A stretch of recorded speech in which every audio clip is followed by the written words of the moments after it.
Coming up in this week's Torah Pearls. Did a stinging insect chase out Hivites, Canaanites, Hittites, and 2 Amorite kings? Why are natural biological functions regarded as sin that requires sacrifice to be expiated? Write these words and define them. Scald, scurf, warp, and wolf. What is the significance of the right ear, thumb, and toe? Hey, what is an eruption of affection? What exactly is tarination? All right, Jono, let's jump in. Oh, I can't wait, Ross.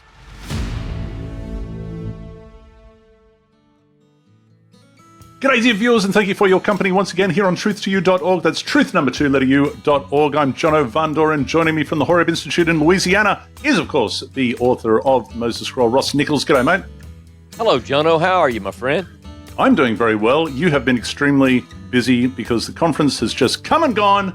That's another right. Successful conference, and a great bunch of people from what I hear. Yes, it was a wonderful time. We had some great talks. We had some good fellowship. I have a bunch of these nice coffee cups that we got for all the people that are still left.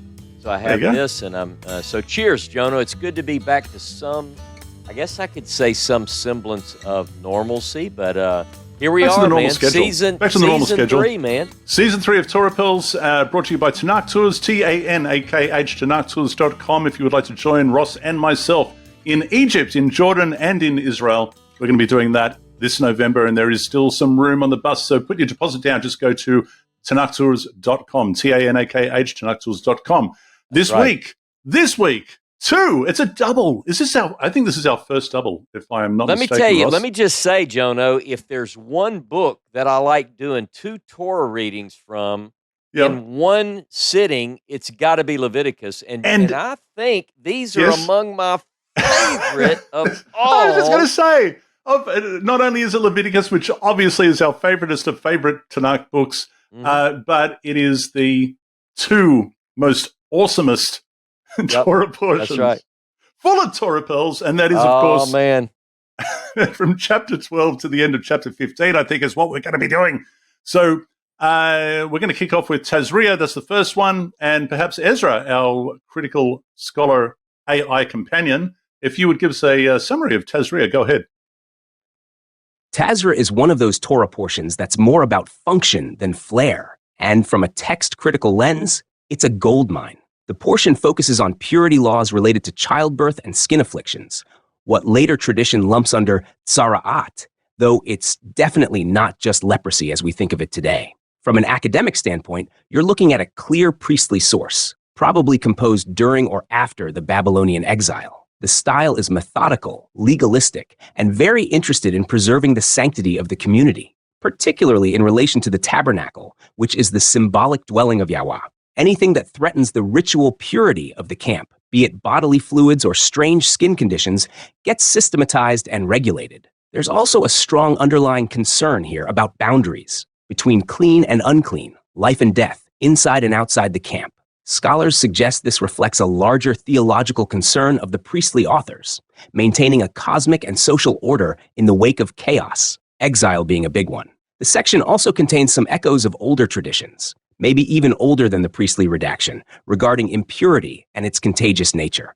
But the form we have is a refined legal framework, not folklore. Would you like to trace how the priest's role here evolved from earlier tribal or prophetic traditions? Well, that's a good question. Would we like to do that, Ross? No, not right. Well, not right now. We've kind of been doing that. Yeah, go ahead. Yeah. No, I was going to say it is a good question, Ezra, but we've got so much, I think, to cover. How about we put that on the back burner?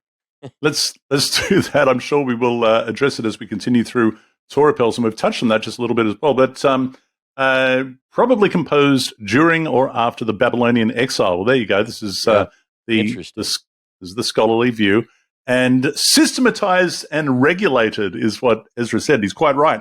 I think that we will, after this, Ross, if we have time, we might even get to some questions and comments. We had a bunch of those in the we did. It was last like week's. People really people really it resonated. Our last class really Yeah. resonated with them. Started That's some right. interesting conversations. So we may get to that at the end of this program. But we are in chapter 12, and this is the way it begins, Ross. It says, the Lord I'm spoke ready. to Moses, saying, speak to the Israelite people, thus, when a woman at childbirth, and what we immediately jump into is the idea of impurity and or turma, right? Is that the word? Yep. Let me read something from the trusty JPS study Bible, Jewish study Bible. This is what it says. Yep.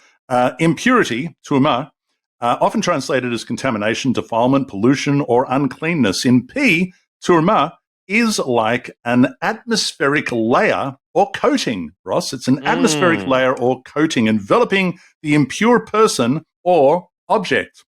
Though invisible, it is believed to be quite real. An invisible blanket? An invisible blanket? It is kind of like an invisible blanket. And so what we're going to be discussing is the nature of turma. What is it exactly? Does it contaminate the point of contact, or does it contaminate the entire object, and for how long? Is it different depending on what it's made of? What is this exactly? Is it entirely imaginary? What's going on? But we find ourselves, and you know what? It has a lot to do with, we were talking off air before, but it has a lot to do with fluxes and flows, as you said. Fluxes and flows. Yep, that's right. Fluxes and flows, particularly blood, not always, but particularly blood. And is it safe to say, Jono, not, as you point out, not just blood, but more of bodily secretions or bodily fluids? You could say that, but when one goes to the bathroom, Ross, those ordinary everyday secretions are not included in the impurity. That's right. Which is very, very odd, because they're the ones that we like to avoid the most. So who can understand it? But and this is a normal biological function, but so too, Ross, are the other ones that we're going to be talking about. But it is mostly blood, and the religious focus on blood is not just Judaism. I mean, obviously, Christianity focuses a lot on blood. They plead the blood. Here are some of the phrases, Ross, that we often hear in Christianity: plead the blood, washed in the blood, purchased in blood or with blood, covered in the blood, and justified by the blood. I mean, those isolated from their context are morbid things to say, but Christians never think of it like that, of course. Right. And then you have concepts like the Holy Grail, the Eucharist, communion, drinking the blood. Even Jesus in the Gospel of John, or the writer of the Gospel of John, has Jesus saying, hey, everyone drink my blood, good stuff, But in Judaism, we have things like Abraham cutting the animals in half. In the Tanakh, we have Moses, as we mentioned, throwing blood on people, sprinkling and splashing and flinging, splashing and smearing and dipping and flicking and of blood. There's circumcision. We're going to be talking about that. And a foreigner who wishes to convert to Judaism has to undergo a hatafat brit, which is the shedding of the blood of the covenant, which involves drawing a drop of blood from the foreskin of the male who is already circumcised. That's exactly right. That's right. Specifically, if you've already been circumcised. Otherwise, you have to undergo a circumcision. You have to be circumcised, Ouch, ouch, ouch. There are specific laws regarding a woman's monthly flow and even giving birth, and that's where we find ourselves in chapter 12. Any comments thus far? Yeah, I just want to add one thing. A friend of mine, my Hebrew Bible teacher, had already, the guy who taught me Hebrew, I won't get into his name. He meant I want his name on this fantastic show, who wouldn't, but maybe. But anyway, he said that years ago, his wife encouraged him to please come back to church. If you just come to church with me. He didn't want to go to church anymore. He was studying the Hebrew Bible, studying the Torah. He finally went because someone was bringing a Torah scroll to the church. He wanted to see it. So sure enough, the Torah scroll is there, and everybody is standing around the Sunday school class. They're oohing and eyeing, and they said, "Hey, you can read this, can't you?" And he said, I can. And so sure enough, they roll it open, and it's right here at Tazria-Metzora. And he looks down, and he sees it, and someone says, "Go ahead, read." And so in Hebrew, he reads it, and someone says, "Well, what is it? What does it say?" And he said, "Well, I'd rather not say." And so anyway, it was a little bit of indelicate things. He's very, So finally, he tells them, and the people were in shock because they Mm. just couldn't believe that the Bible contained that. Whereas you and I love this material. But people are shocked, and there's a lot of confusion about this because these natural biological fluxes and flows Mm-hmm. we can credit that to our Creator. Yep. Both the Moses Scroll, Exodus chapter 20, Genesis, the beginning of Genesis, has the story of creation. It says that God created all things in 6 days and ceased on the seventh day. Therefore, you shall cease on the seventh day. If He created all of He created us this way, and yet we're to understand that it's problematic.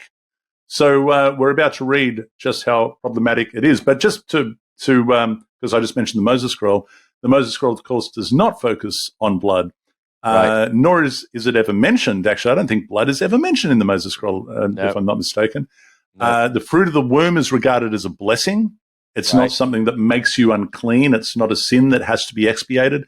Whereas the priestly institution, in the priestly institution, it results in a state of uncleanness, Ross, that requires a sacrificial remedy. And these texts are just not compatible with each other. Right, and it's different. It's different if it's a boy or a girl, and a different number of days, and exactly, it's really some interesting and yet strange material. And even our critical scholars find this very, very, like your friend. They're not embarrassed. They don't. It's like, do I have to read this? You want? There's other places that I can read. Yeah. Where's the bit about Jesus' love or something like that? And so it says, when a woman at childbirth bears a male, she'll be unclean for 7 days, and she'll be unclean for the time of her menstrual infirmity. On the 8th day, the flesh of his foreskin shall be circumcised. Well, let's stop there for a second. Yeah. What does Moses know of circumcision, Ross? I tell you, it's interesting, isn't it? When we think about the Pentateuch, we do have stories as early, I guess, as Genesis 17, where Abraham has the circumcision covenant. I think I recall. Can you think of one earlier than that? I think it's Genesis 17's earliest. Yeah. And then throughout Genesis, we have the story of Dinah and the boys at Shechem and their circumcision. And so it's a big deal. I remember thinking as a child, probably because of David shouting at the Philistine, "Who is this uncircumcised Philistine?" I guess I thought that only the Israelites were circumcised and the neighboring countries were not, but that's not the case. We have evidence that other peoples circumcised. Right. And can we let's ask Ezra. Let's ask Ezra because apparently not the Philistines. It was quite the prize to collect Philistine circumcision foreskins. Hey, I tell you what, you can trade if you get 100 of those what do you call it? I guess a sack of foreskins. A sack of foreskins, 100. Foreskins. You have to count them out. You can get a nice looking daughter of a king. There you go. All right, let's ask Ezra. Let's ask Ezra about this. Great question. And this is where things get interesting. Circumcision wasn't unique to Israel at all. It shows up across the ancient Near East. We have Egyptian records, like wall reliefs from the 6th dynasty, around 2400 BCE, showing circumcision being performed, typically as a rite of passage into adulthood or priesthood, not infancy. Among Semitic peoples like the Ishmaelites or Edomites, circumcision also appears, which the Hebrew Bible itself even hints at. So this wasn't just an Israelite badge of identity originally. Now, in Leviticus 12, verse 3, circumcision is firmly tied to the 8th day after birth. This timing is specific and ritualized. From a text-critical angle, this looks very priestly, P-source again, especially because it slots circumcision right into the broader ritual system of purity and order. It likely reflects a theological agenda to embed this physical sign of the covenant into the structure of divine law, integrating Genesis 17, which also comes from P, into the legal core of Leviticus. So, circumcision itself predates Israel and isn't originally Israelite, but the institutional framing of it as covenantal, and especially its timing and ritual context, that's very much a priestly move. They weren't inventing it, they were rebranding it, theologizing it, and systematizing it. Want to dig into how Genesis 17 reshapes earlier tribal practices into covenant theology? Well, Ezra's Hmm. got some twist on he's asking us, some pretty interesting questions, isn't he? That is good. I was aware of those Egyptian reliefs. What I didn't Yeah. know was that they appeared about roughly 1,000 years before Moses. So that was news to me. Mm. That's a significant period of time. Yeah. So as Ezra says, yeah, it's not unique to Israelite ritual. Rather, they were rebranding, theologizing, and again systematizing it. So yeah, Mm-hmm. quite right. Your Mm-hmm. thoughts? No, I just think it's interesting because not only do we have this idea, but we also get a few other, and we won't go deeply into it, but if we remember back in when we went through the book of Exodus, Jono, Hmm. we talked about this weird text in Exodus chapter 4. We're not really sure what's going on, but Oh yeah. Moses, remember, Zipporah has to All of a sudden, circumcise the boy, and maybe an angel or of Jehovah yeah, is going to was going to kill kill either Moses. Moses or the boy. I'm not sure. And I don't think Mm, anybody's sure. And she throws the foreskin the down and foreskin. hits him in the leg. And Mm, it's just a weird story. And it's then, super weird. if you look at Deuteronomy, we Mm, only have Moses familiar with circumcision of heart. There is mm, no circumcision of the flesh, as we might say. And then if you read Joshua 5, it says that Moses didn't circumcise anybody during the whole 40 yeah, years of the wilderness. So what is going on with this? I don't know. that's what it says. That's absolutely Yeah, what it says. And the interesting thing about that, of course, is that in the Moses scroll, there is no concept of circumcision that's of the right. heart. That appears within the law code, but nevertheless, it is there. Or And any circumcision.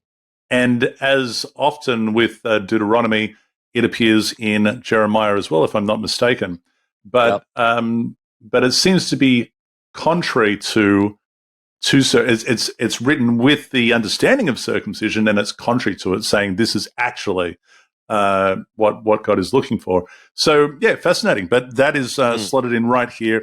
Verse 4: She shall remain in a state of blood purification for 33 days, and shall not touch any consecrated thing or enter the sanctuary until her period of purification is completed. So that is a total with the other 7 days. That's 40 days in total. But Ross, Yeah.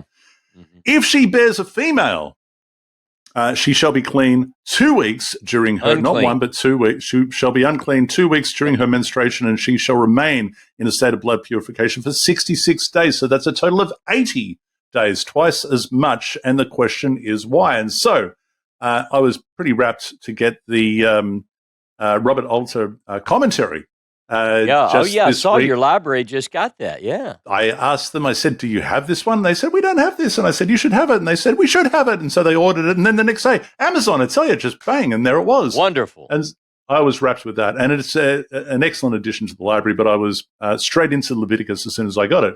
This is what Robert Alter says on this, on this verse. He said, no entirely satisfactory explanation has been offered, Ross, for Imagine that. why a female child requires twice the length of time for the mother to be free of impurity, though one suspects a general disposition of the culture to see the female as a potential source of impurity. Seminal emission also imparts ritual impurity, but the period for ridding oneself of the impurity imparted by menstrual discharge is much longer. So he's just saying, look, girls have cooties, basically, I think, is what he's saying, Yep. and that's just the reason why. Mm. A lot of commentators will go to great lengths to try and explain this away in a nicer, more cushioned way. But I think Robert Alton really hits the nail on the head and just says, well, we don't know. It's just Yeah. they just think that girls are impure. And Yeah. I think you could almost stop with "we don't know." Mm. I mean, I mean, really, Well, it's so odd. It's just it is very interesting. odd. And the oddness doesn't stop there. So verse 6, on the completion of her period of purification, either son or a daughter, she shall bring to the priest at the entrance of the tent of meeting a lamb in its first year as a burnt offering, a pigeon or a turtle dove for a sin offering. He shall offer it before the Lord and make expiation on her behalf. Now, Mm. when you talk about explaining things away, Ross, Yeah. everyone really goes hard on this one because you cannot possibly. Why? And not only is it twice the length of unclean time for a female, but now it's a sin. It's a sin to Yeah. give birth, or it's a sin to have a menstrual flow, so much so that you are required to bring a sin offering to gain expiation of your sin. And the priest officiates this for you. Altar on that says, surely Ross, surely the childbearing woman has done nothing that can be called a sin. The state of ritual impurity, however, imposed upon her is by biological circumstances. He goes on. And this is right. All of these things are just natural biological circumstances. Some commentators will explain away sin offering as an offering of purification, which is merely just kicking the can down the road, as the implication becomes that she has not sinned, but by giving birth she has become impure. Thus she is thus enveloped in, as I mentioned before, what the Jewish Study Bible puts it as an invisible atmospheric layer of contamination, Ross. Yeah.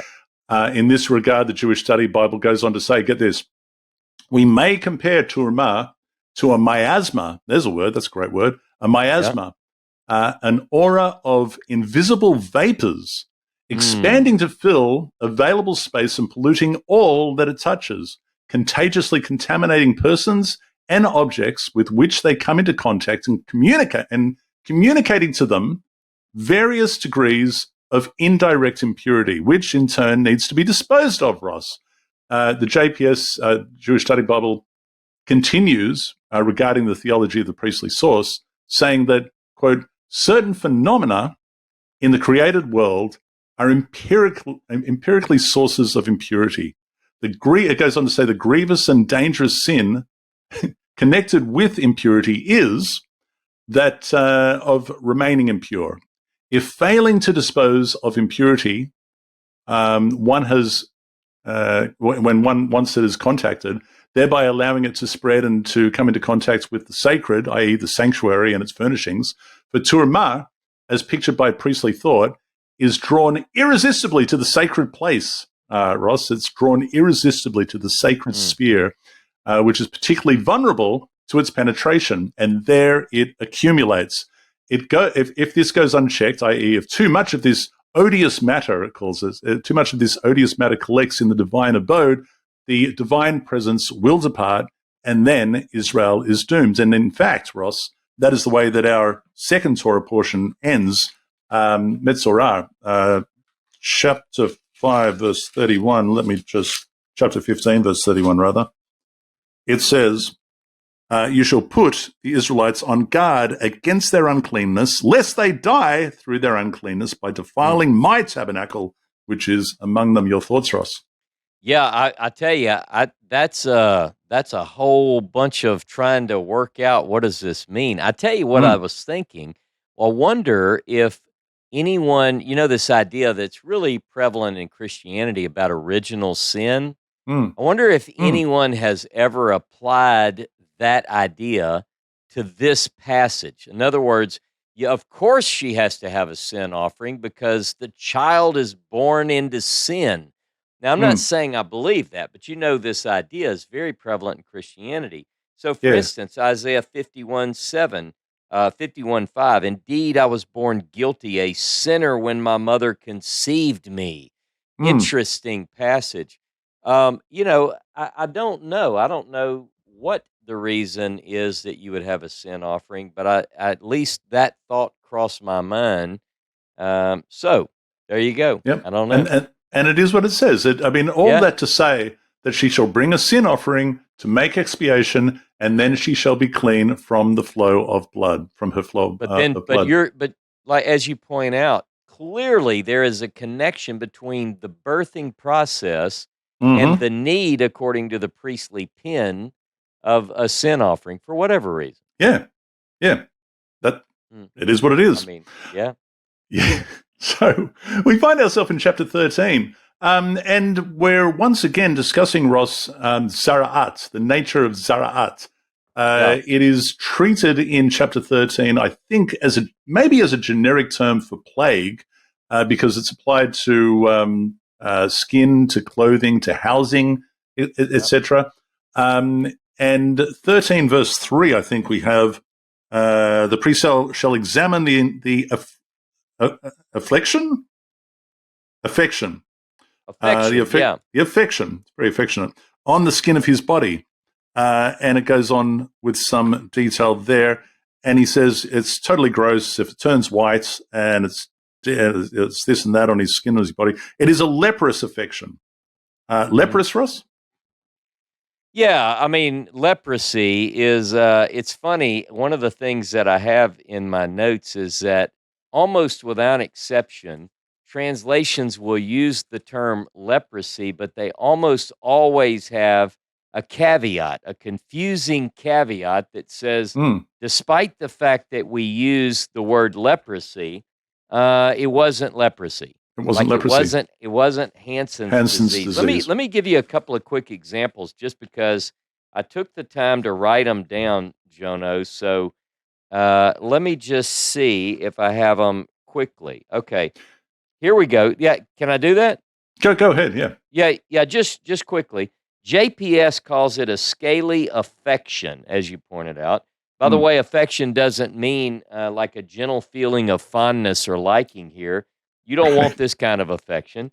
But right. it says that's what it says. It's an attempt to name something that affects a person. So a scaly affection is something that affects someone with scales, but neither of these words work, as you'll see.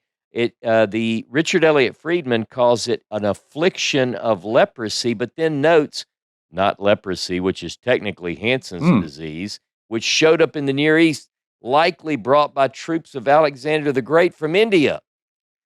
Jacob Milgram, the great commentator on mm. Leviticus, the guy who wrote all the Anchor Bible, says scale disease but not Hansen's disease. He Mm. favors scales. Anyway, there's several other translations, but all of them say we're going to use leprosy, but it doesn't really mean leprosy, which is Hansen's disease.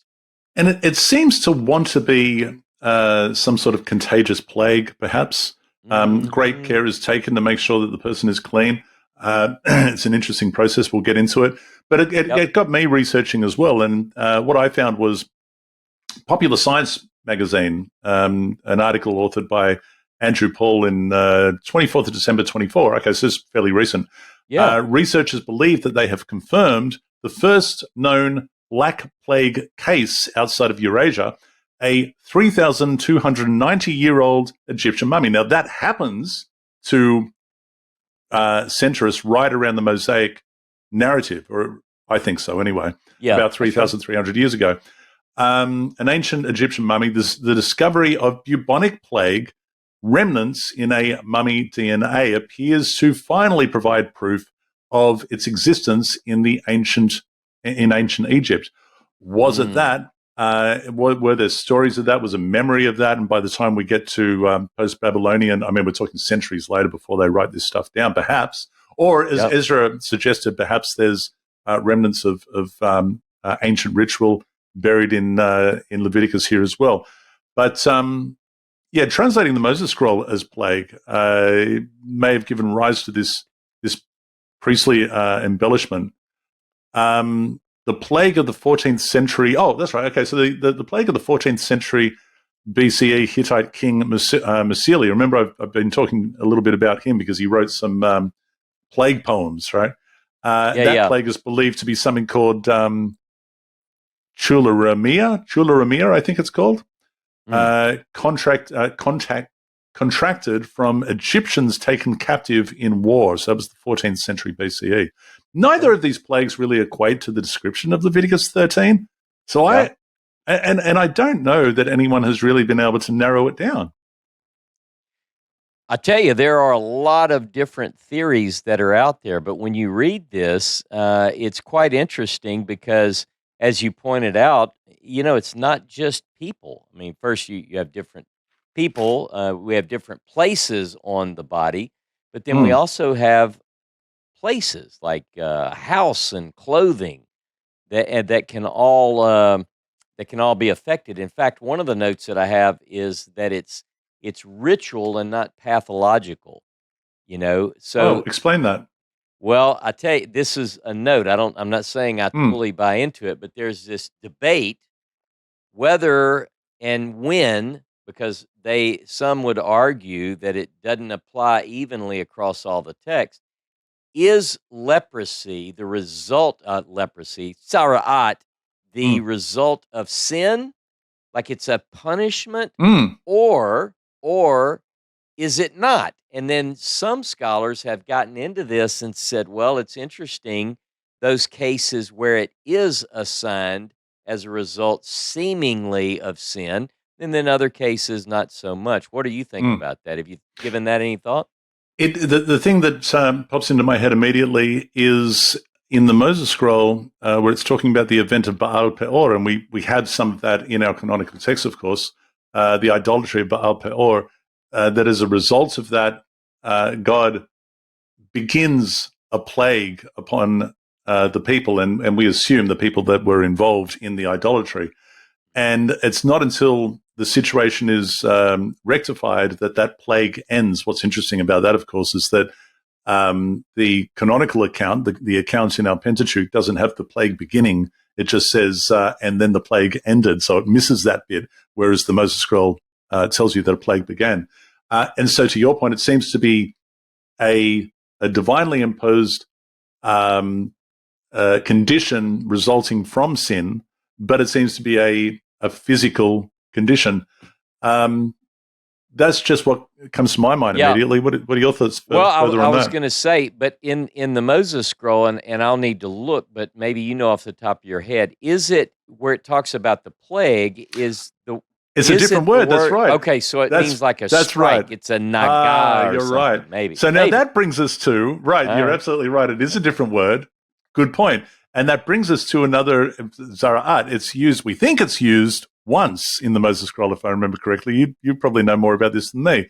And it is reflected in the book of Deuteronomy, where Deuteronomy lifts it from the Moses scroll. But Deuteronomy translates it as what, Ross? Deuteronomy translates it as hornet. Hornet. And a hornet. It's like a big prehistoric hornet. Either, and at times it is singular, right? I think, as I recall, it is singular. It's used. Yeah. Yeah. So I tell you, there's this, is it? And by the way, I wrote an article that I'm going to link. The link is in the description of this video. It's called "A More Dangerous Fiend." Sara'at and not Sara'ah in Shapira's manuscript. And the reason I bring that up is because it addresses this very subject. In other words, is God going to send a hornet, singular, like one big, bad, tough hornet? We've got three examples in the text of this idea of the hornet chasing out let's see, the Hivites, the Canaanites, the Hittites, and 2 Amorite kings. I mean, this is right. Now, let me just say, Jono, I don't want to make fun. Make a great movie, Ross, and make a great movie. Let me tell you, I was on a riding lawnmower one time, and I rode over a nest of ground hornets. Oh no! And they lit me up. Now I could see it chased me all over the yard, and it was a bad deal. Did you get video? I didn't, but if I would have, it would have certainly been nice. What do you do? What do you do when that happens, Ross? Like, do you just you got a swimming pool? You just run to the pool, or what do you do? I think I just ran around and squealed a little bit, and shook them off, and I made sure I was okay. I'm not allergic, so I took some Benadryl, and I figured while I was under the dosage of Benadryl, I eliminated the hornet's nest. Now I know that there are people out here that will be offended that I killed the hornets, but I have grandchildren. I didn't want them to be bitten. Oh no! But I'm going to tell you. So let me just say this: we have 3 texts: Deuteronomy 7:20, Exodus 23, 27 through 30, and Joshua 24, 11 through 12, that basically say that the hornets are going to chase these people off. Right, but it seems to be, Ross, correct me if I'm wrong, but it seems to be a mistranslation from the Moses scroll, where the Moses scroll is saying Sara'at, it's a plague. So where it appears in the Moses scroll is in fragment GA, and it says because Elohim is crossing before you. This is just before they're leaving Moses. He's 120, saying, "You guys go, had enough. Joshua's going to go with you. Is fine." Because Elohim is crossing over before you. He's a consuming fire. He will destroy them, and he will consume them quickly from before you. Moreover, Elohim will send the plague, Zara'at, among them, until those hiding and those remaining utterly perish from before you. Now, the interesting thing about that, Ross, is I wonder, is this, and we'll have more to say about this later, but I wonder, is this actually the bubonic plague? Is this the Black Plague? Because as soon as the Black Plague hits, what do? You isolate yourself. You go and hide and keep to yourself, either to avoid catching it, or if you've caught it, to avoid spreading it, until those hiding and those remaining utterly perish from before you. And it just, as we know, it used to just very, very quickly wipe people out. Could be. Don't know. Can I read one thing that was that's written in the notes of Gutta? This is what he said about this particular passage. And I'll only read a part of it. Gutta remarked on this variant reading. He said here, quote, "I still want to mention the peculiar difference to Deuteronomy 7:20. The word hatzirah used there corresponds in the manuscript to the consonant group," and he gives the Hebrew letters, which arguably, doubtlessly, is to be understood as sara'at. The sickness of Tzara'at likely makes the person completely incapable of military resistance. Here shall, however, be said that Yahweh also will have exterminated, quote, the remaining and the hidden. This is part of what the Moses scroll has in there, who thus evaded open conflict against Israel, thus that he would let them be pursued by an evil nestling in crevices insect up into their hideouts, namely the caves of the land. The figure of speech is indeed hyperbolic, but this has, in the circumstances of the land, a completely understandable reading. Now, one last part. The writer of the manuscript now obviously meant to have to put in place of the odd wasp a more dangerous fiend of the Canaanites, and gained by slight change of the traditional word leprosy. And what we believe is that it's the other way around, that it wasn't changed to read leprosy or disease or plague, however we translate Sara'at, but that the later writer would change that or mistakenly use something that wasn't in the original. So we believe it was originally plague, some sort of malady, if you will. Whichever it is, you don't want it. But we want it. Don't want it. And before we jump out of 13, I mean, I know you love chapter 13 as much as me, and if we had the time, we'd read the whole thing to you, boys and girls, with a cup of coffee and a nice, comfortable chair. But you're going to have to do that in your own time. Read it to your children this week. Read it to the kids. They'll appreciate it for sure. But a couple of interesting things in here, and you might want to highlight more than just one. But warp and wolf. What's that, Ross? What is that? I love that. Let me tell you. It ends with a bit of that. There's another term. Let's do a little vocabulary test. If we could get the viewers to write down on a piece of paper, and I'm using the ASV because I use the Torah tablet here. Yeah, it's a skull. A skull. I've got skull as well. S-C-A-L-L. A skull on the head or the beard. What's a skull, Jono? Listen, here's the definition. Boys and girls, write this down. S-C-A-L-L. Photos? Is a scurf or a scabby disorder. A scurf or a scabby disorder. Also, another vocabulary word is nun tav kof, and it means an eruption of the skin, sort of a peeling away, Jono. Again, let the kids read it. Okay. Now, when we talk about the garments, I'm going to read verse 47.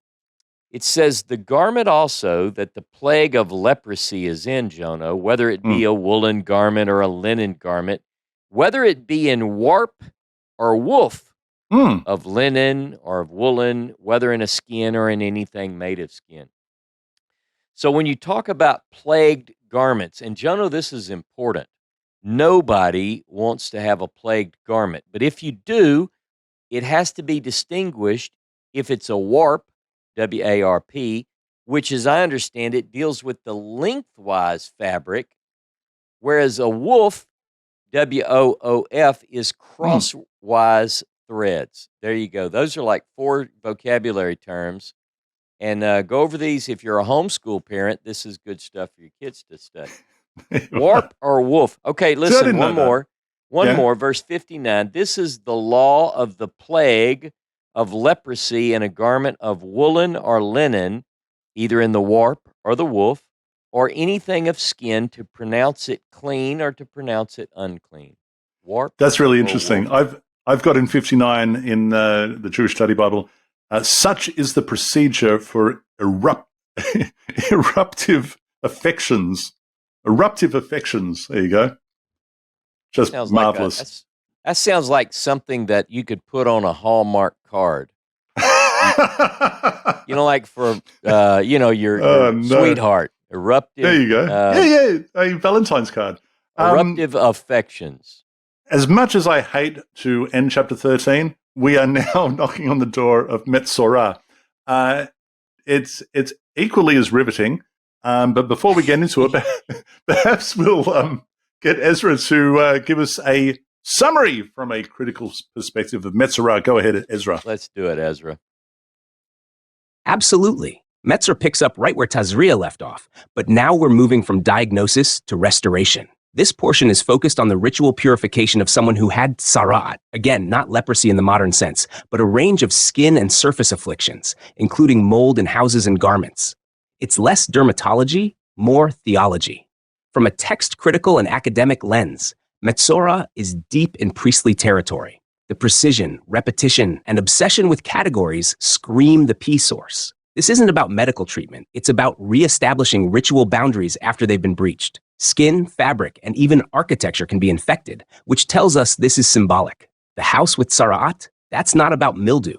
It's a moral spiritual breach externalized. What's striking is the purification ritual. 2 birds, cedarwood, scarlet, and hyssop. It's oddly elaborate and very theatrical. Scholars see this as a vestige of older, perhaps pre-Israelite purification rites that the priestly writers appropriated and codified. The ritual doesn't cure anything. It marks someone's re-entry into the sacred order. So, Metzora isn't about healing. It's about reintegration. The concern is not health, but holiness. And the priest acts not as a doctor, but as a gatekeeper to the divine realm.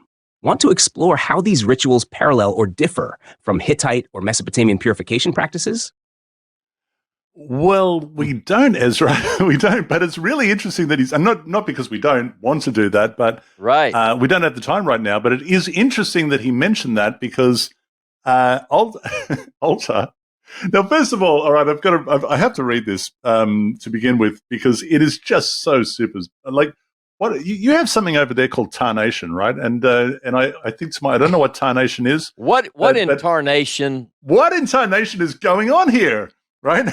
And now I'm going to have to look that up. Do you not have that in Australia? We don't have tarnation. You only have tarnation over there in the States. You look it up while I read this. The Lord spoke to Moses saying, "This shall be the ritual for a leper at the time that he is to be cleansed. When it has been reported to the priest shall go outside the camp. The priest sees that the leper has, if the leper has been healed of his scaly affection, the priest shall order two live, clean birds, right? Just everybody imagine a couple of pigeons, right? Some cedar wood, some crimson stuff. I've got stuff. That's great. And some hyssop to be brought for him who is to be cleansed.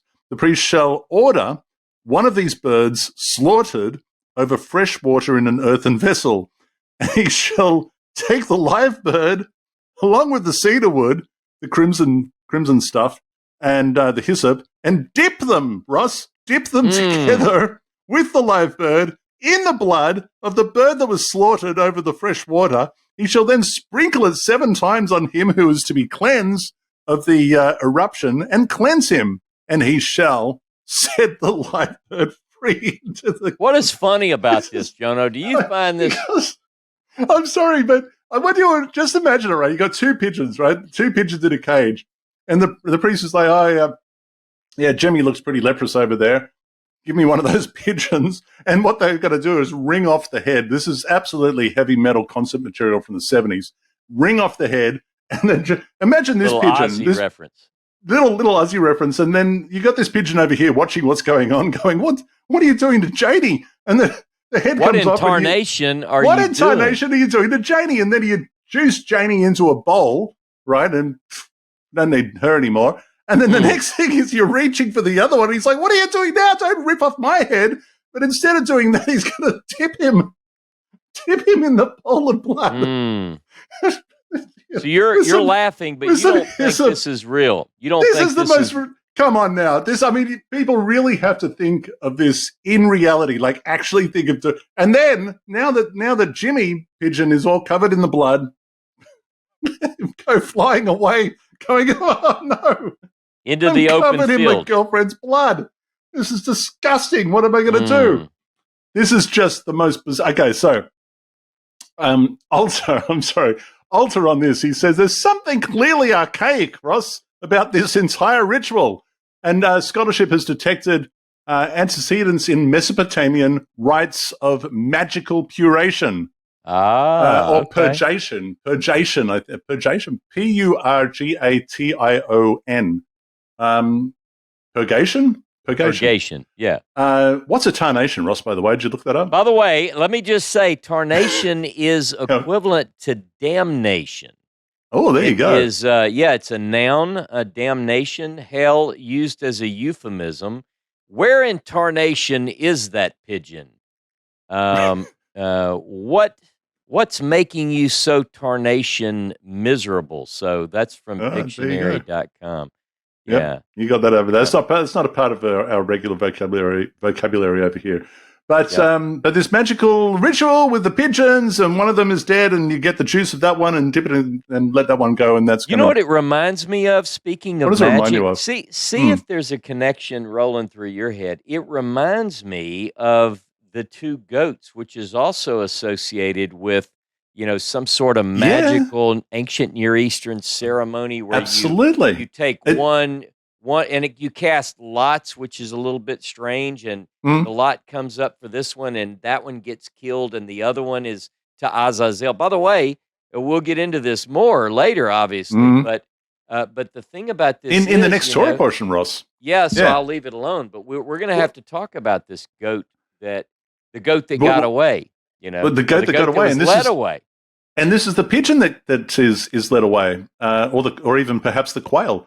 The interesting thing about it is that in Acharimot, that's the very next Torah portion, and it follows right on from this one. Both of these rituals have so much in common. You have two. One of them dies, use the blood, splash it, do all the magical blood things. The other one gets set free. What doesn't happen in the Yom Kippur ritual is that the live goat doesn't get dipped in the blood of the goat of the animal that was sacrificed. But it does go free out into the wilderness. We'll be talking about that next week. Hey, let me add one more. Let me add one more thing. The other thing that I think about when I hear the story of the birds and one of them's killed and so forth is that you have the cedar, the scarlet. I meant to say cedar and scarlet and hyssop, which is reminiscent of this bizarre ritual in Numbers chapter 19 of the Parat Amah, the red heifer. And so there is some interesting similarity and overlap in some of these ritual observances, again, that are prevalent in P. And maybe not so much anything, certainly not the Moses scroll, but it's... Oh, certainly not.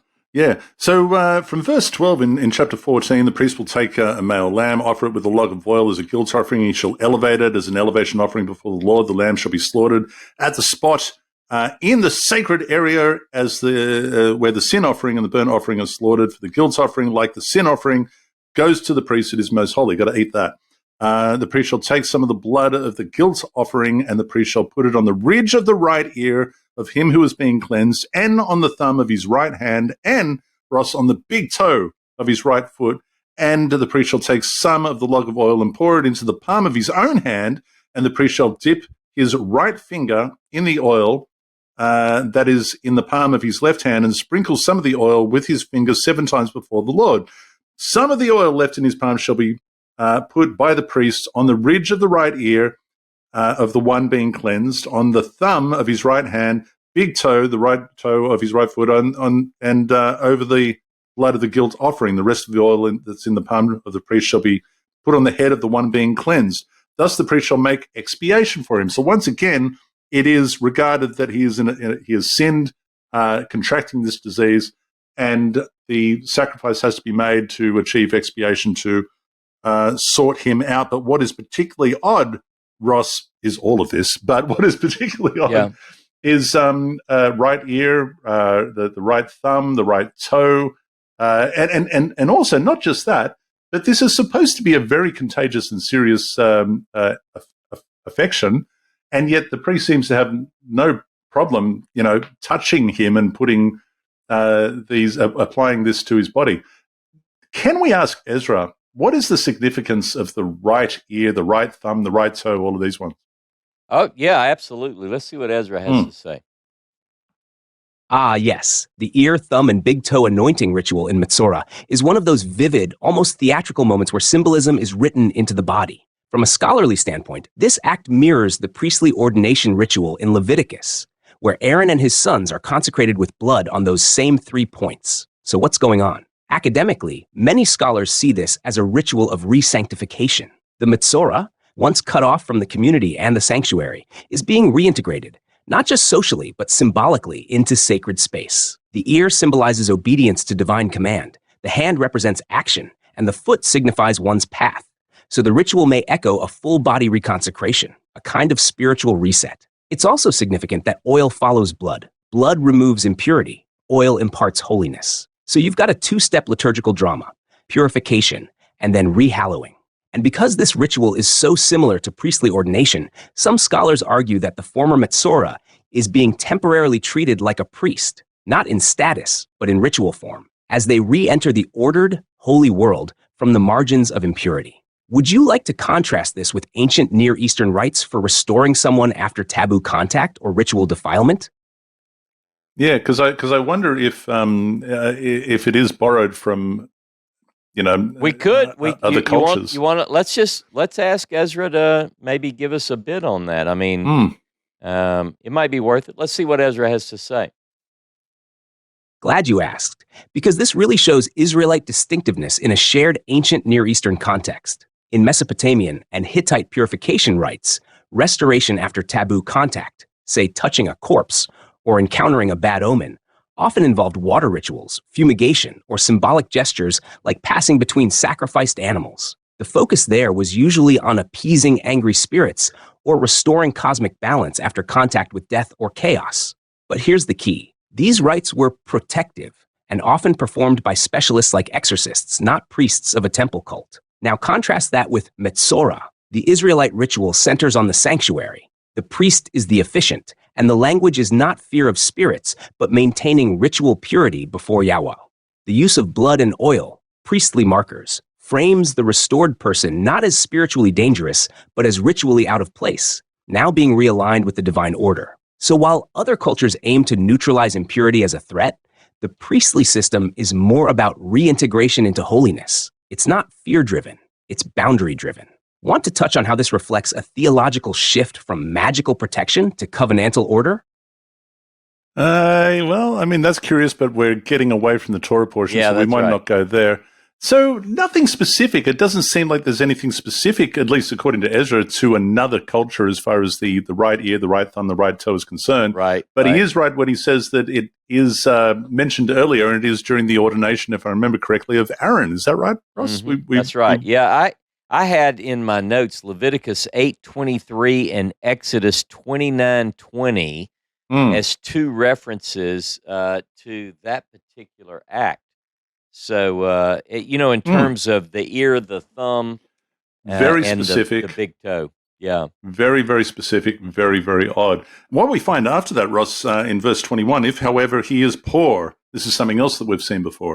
If he is poor, by his and his means are insufficient, he shall take 1 male lamb for a guilt offering to be elevated in expiation for him, 1/10 of a measure of choice flour mixed with oil as a meal offering, and a log of oil, 2 turtle doves, and it goes on. But basically it's saying Jimmy, if you're too poor to bring what is necessary, this will do. And where we see that a little bit earlier on is it's a sin offering. If he can't afford the necessary animals, he can just goes down for some flour. Yeah, Flour. No, some no flour blood. No blood. No blood, and that would be perfectly fine. But it raises the question, Ross, and I'm interested in what do you think about this. Does one's sin create more impurity according to one's wealth?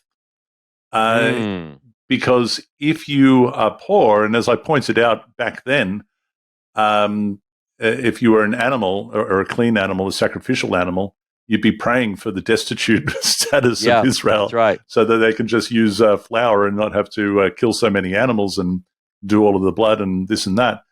But if you are poor, is your sin worth less? Yeah, it's interesting. It's an interesting question, and one thing that's very important is so many times in the Pentateuch, in the legislative material, we have there's not to be any distinction between the wealthy and the poor. So why would it not be? Why would you distinguish and say, well, if you're wealthy, you have to bring an animal and kill it? Why not, if you're going to offer flour, why not make that the whole thing? Because theologically, you started our discussion by saying the significance and importance of blood, both in Judaism and Christianity.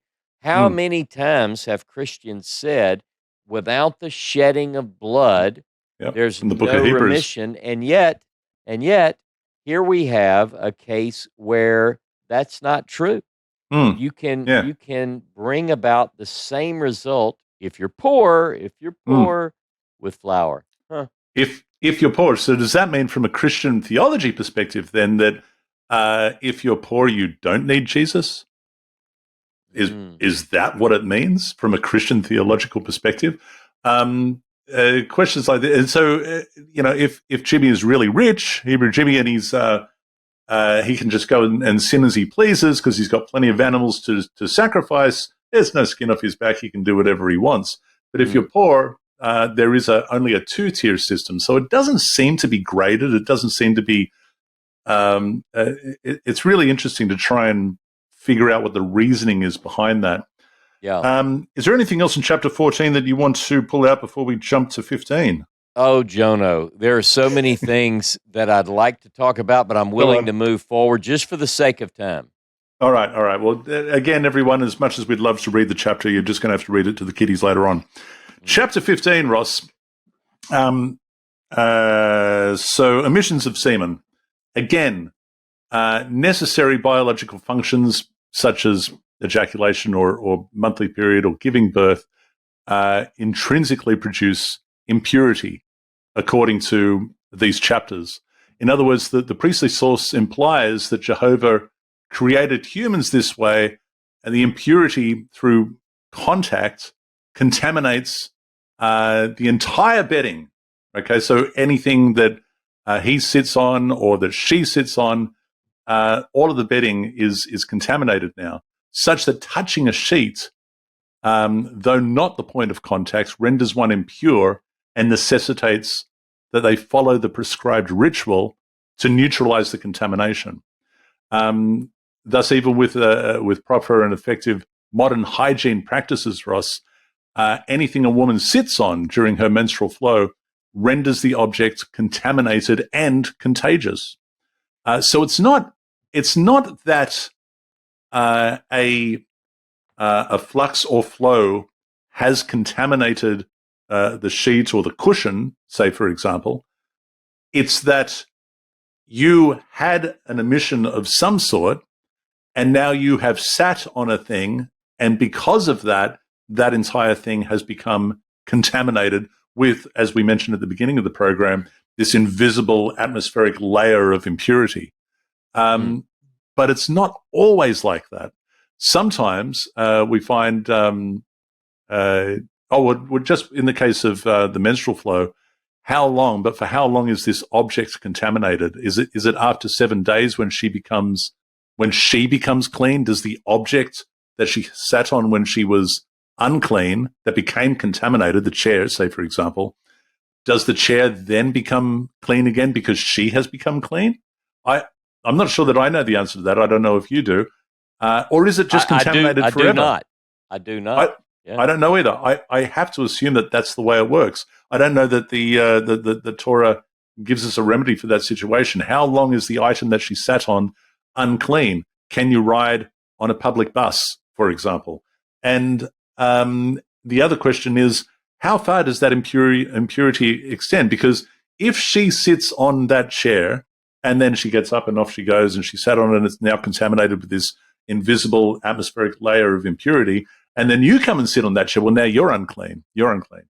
But you might not even know it. You probably don't know it. But here's the other question: is the ground under which the chair stands, is it unclean? And how far does this, if you like, this electric charge extend? How far does it contaminate? And I think in the priest's mind, although it doesn't say it anywhere, that the ground seems to be this grounding property by which it stops at the floor. It stops at the floor. It seems to stop at the floor. I could be wrong about that, but is there something we can direct?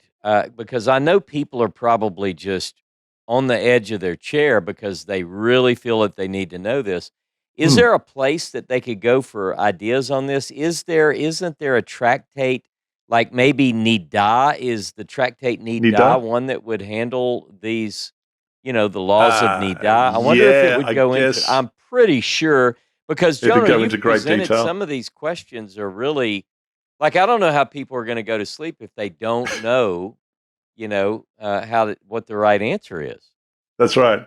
And so this is the thing. So like in 1511, here's another set of questions here. So 1511, let me turn the page. It says, if one with a discharge, without having rinsed his hands in water, Ross, that's important, touches another person, that person shall wash his clothes, bathe in water, and remain unclean until evening. Well, hang on a minute. That kind of suggests that the impurity is on his hands. But hey, listen, if he washes his hands, he's good.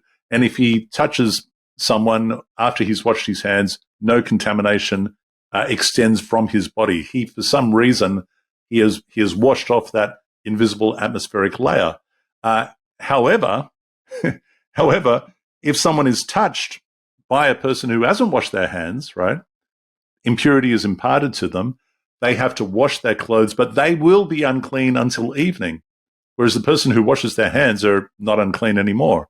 You see what I mean? There's inconsistency throughout this whole thing as to the nature and length of time of the contagion, Ross. Well, let me ask you this, and I have read this. I don't know. I haven't really done a lot of study on it. I've neglected my study of the laws of, say, Tazria-Metzora recently, but one of the things that I wonder is, could the ideas that are presented in these Torah portions of cleanliness, you ever hear the expression cleanliness is next to godliness, and some people think it's biblical, like there's a verse, there really isn't, but could it be, and I've read that things like the washing of hands ritually, thinking to do with this and other passages in the text, might just have been the things that prevented great suffering of, say, practitioners of the Torah during things like the Black Plague or other plagues. There's a theory on that exactly. Yeah. Mm-hmm. Yeah. So I think, and even though when we get into these ideas of impurity and uncleanness, there are these priestly concepts of sacred zones and but at the same time, there is a tangible, positive effect that does prevent one from being affected by contagion, even. So anyway, that was one of the things I thought about. They may have thought they were washing away some invisible, mystical something or another, but actually, just washing the hands was effective. Yeah, well, in this particular case, it seems like washing the hands is to wash off the flux or flow, right? And it seems like, to wash that off is enough, and you're no longer spreading the contagion. But even if you are contained, and like I said, you sit on a bed or something like that, well, now that's going to be, the whole bed is going to be covered in this invisible atmospheric layer. The thing about it is that these priestly source chapters present Jehovah as sort of a paranoid, obsessive compulsive occultist, really is the way it comes across, which in light of the critical scholarship, Ross, is actually reflective of the priests themselves. And it shows the kind of meticulous and obsessive compulsive rituals that they had to conduct in order to get rid of this imaginary impurity and to keep the sacred space clear. It was really quite involved and a little bit extreme. Once again, seminal emission is it also requires a expiatory sacrifice, the death of an animal. So Jimmy has a dream, great dream, but wakes up and he's now sinned according to the priest, and he has to go kill an animal and rectify that situation so that his sin can be expiated. And the same with the menstrual cycle. 15 verse 30 requires a sacrifice to expiate the sin. Once again, crazy stuff. Oh, here's something I'm just going to bring in the Dead Sea Scrolls, and I forgot about this, but this is in from chapter 14. So I'm just going to go back in time here. Okay. Chapter 14, verse 45, and also verse 50. It says, Ross, the house shall be torn down, its stones and timber, and all the coating on the house, and it shall be taken to an unclean place outside the city. That's a long place to carry all of the stones and the timber and all that sort of stuff. What it says in the canonical text is that he shall do this, so that the person whose house this is, it's his job to carry all this sort of stuff. In 4Q23 Leviticus Numbers, it's they. It's both the priest who's in the process of cleansing this chap and the person who has the infliction, or the house has the infliction. I see where they've got to carry all of this stuff outside to an unclean place outside. And obviously somewhere along the line, the priest has gone, hey, why are we doing this? This is Jimmy's house. No. Can you just change that in the text to he? Instead of he just put a T and a Y on the either side, so it said they. That's it. Just get rid of the T and the Y, because I don't want to be involved in this. One other point when you think about this particular text, remember Leviticus is presented as being presented at a time when the children of Israel are at the foot of Sinai. So this is early in the Exodus story, according to the 40 years. Yep. We're talking about year number 2. And so this is presented, and it even says, if you look at verse 14, verse 33, chapter 14, 33, and Jehovah spake unto Moses and unto Aaron, saying, when ye are come into the land of Canaan, which I give to you as a possession, and I put the plague of leprosy in a house of the land of your possession, etc. So first of all, it's interesting that this is saying, I'm telling you about something. It's going to not even be a fact. It's not even going to be a problem until at least 38 years from now. But go ahead and write it down, because when you have houses, see, they don't have houses now. They have tents. They don't have anything made of stone or timber or plaster or mortar. But this is giving details. So what some scholars believe is that this text, in all of its intricate details, comes into the legislation at a time when they were dwelling in cities and houses made of stone. And so it certainly reads that way. People say that it's an anachronism. It gives itself away. Just quite right. to consider. Yeah. So the Torah portion ends, and I know you don't want it to end, but the Torah portion ends once again with, I'm just going to read one more time, verse 31, chapter 15, verse 31. You shall put the Israelites on guard against their uncleanness, lest they die through their uncleanness. by defiling my tabernacle, which is among them. So their life depends on it, Ross. They have to observe all this minutia. Right. Well, I'll tell you what, Jono, I haven't had this much fun in, golly, I don't even know. I know it. What about you? It's sad. It's sad coming to an end of these two Torah portions. But don't be disheartened, dear viewers, because like I said, Acharimot is next. And we got a little bit more of the same. It's a little bit more interesting because it is the Yom Kippur sacrifice, and we'll be doing that next week. But before we go, a couple of questions and comments. Can we do that? Yeah, so, man, let's do it. Oh, boy, let's see. Doug, g'day, Doug. Doug asked a good question. And it's a fair question, too, because... Let me ask you, are these questions, these all came in on our last discussion called fire, food, or fabrication, right? That's right. Where you're, okay. That's where we are. So there's like 35 comments and questions and bits and pieces. We can't address them all, obviously, but Doug asked a good one because we were talking about Leviticus chapter 11 and Deuteronomy chapter 14 last week and the dietary laws and all this sort of stuff. And from the documentary hypothesis perspective, or from critical scholar perspective, these texts, both of those, are certainly later, and neither of them really fully agree with each other, although they do have a lot of overlap. And I was saying, look, I don't believe that these are imparted divinely. It's certainly not found in the Moses scroll. But so Doug said, look, here's my question. If you guys believe the Levitical stuff is, in the sense of God's instruction, fraudulent, why on earth do you care a whit, I love that, care a whit, about the diet they prescribed? Obviously, the Moses scroll does not speak on the subject. Seems a little hypocritical, maybe, pagan, perhaps.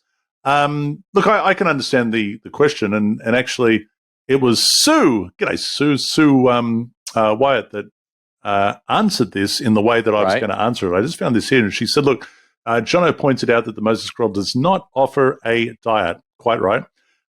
His reluctance to eat pork is the product of many years prior to reading the Moses scroll when he was still convinced that the peace stuff was legitimate. Quite right. Same for Ross. She says, I, too, went about 15 years not eating pork for the same reason.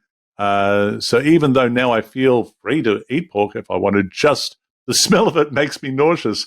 So Anna was making mussels. She was cooking mussels the other day. And she said to me, look, if you're not holding to this diet, you got to taste this. This is beautiful. And she's got all these really nice vegetables and this and that. And she's just such a great cook. And I'm thinking, I can, maybe I will. I mean, before I started observing this, 20 years ago, or whatever, I was, I was eating all sorts of stuff, Ross, crocodile, kangaroo, mussels, octopus, squid, just all the things. It always, I didn't go so far as eating tarantula like Angelina Jolie. Do you remember that? Oh, man. I don't Do you remember when she No. barbecued tarantula and she made her kids eat it? My goodness, it was the most disgusting thing I've ever seen, and I'll never do that. But she made this, and she said, would you like some of this? And I smelt it, and I thought, don't think I will, because I've spent so long associating even the smell of these foods, as Sue points out, with unclean, that it's just naturally turned me off eating it. And I don't have a problem with that, Ross, because there are plenty of things that I don't eat, like tarantula, like whale, and these things are on the menu for other cultures and other peoples. Yeah. And they seem to be, things that you can consume, that you can get energy from and derive energy from, and that's fine. It's just the association of these things is now foreign to me. And at the moment, I don't have a problem with having a list of animals I don't eat. Your thoughts? Well, I've changed my diet many, many times over the years, and I've told you that it's an easy pass for me now, because I could say, well, as much as I'd like to gnaw on that mussel, I'm going to pass because I'm only eating vegetables now. But you're in Clam City there, right? I mean, you are just in a world of clams. I'm telling you, in the world of Louisiana, the Cajun oysters, culture, you talk about different cultures. Yeah, it's certainly everything that is on the do not eat list, Leviticus 11, Deuteronomy 14, is do they eat alligator? Oh, Do you have yeah. Do people, they eat the alligators? Absolutely. Really? Yeah. Fried alligator bites and shrimp and crawfish Mm. and oysters and Yeah. raw oysters, Lobsters and smoked crabs oysters. and all And of those bears. things. Oh, Yeah. my. Yeah. Lions and tigers and bears. Oh, my. Yeah. Yeah. Yep. All right. Hey, man, I tell you, this has been such a, I don't know, I guess beneficial time, Jono, for me. All the relevance in this particular Torah portion, and hopefully everyone will be free of the dangerous fiend of Tzara'at. Of Sara'at and Turma, for that matter. No The doubt. mystical atmospheric layer, as the Jewish Study Bible puts it. All right, we're going to be back this time next week, getting into Acharimot. And if I remember correctly, Ross, I do think it is actually another double. I think we're doing 2 Torah portions next week as well. Wait, so we might have to make Ezra. Let's see. Make Ezra work extra hard as well. Oh, next it week. is. It's Acharimot and Kedoshim. But that's fine. It means we're really just getting on through Leviticus as quickly as possible, which I'm not going to complain about. You know what else that means, Jono? Thanks What? for the reminder. It means that I have to finish, even though I just had this crazy busy weekend, I've got to finish with the Torah tablet for the book of Bamidbar, for the book of Numbers. I have to get that done this week. You got to get it done because people have to get a copy of it. That's right. All right. You let us know. Hopefully by next week it might be ready for purchasing so that you can get it in time before we get to the book of Numbers. Right. But next week, Acharimot, we will be back this time next week. Have a great week. Ezra, take us on out. All right, folks. That wraps up another episode of Torah Pearls. We've wandered through skin, oil, blood, and big toes, but all in the service of understanding how ancient Israel's priestly authors stitched theology, ritual, and community back together after a brush with impurity. If you enjoyed this deep dive and want to keep peeling back the layers of the text, like, share, and comment below. Let us know what sparked your interest or what you want us to cover next. And remember, every click, like, and share helps get these ancient insights to more modern ears. Until next time, keep your texts open and your minds sharp. Shalom.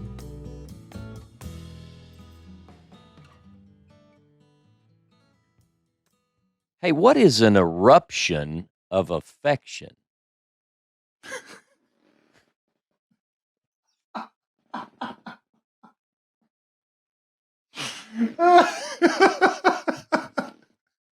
You got to leave that in there. Isn't that what we said? That's what we said. All right. It is what we said. The way that you said it's like a Hallmark card. Yeah, you got to leave it there because we actually deal with. That's why you got to wash your hands, Ross. Yeah. Oh my goodness.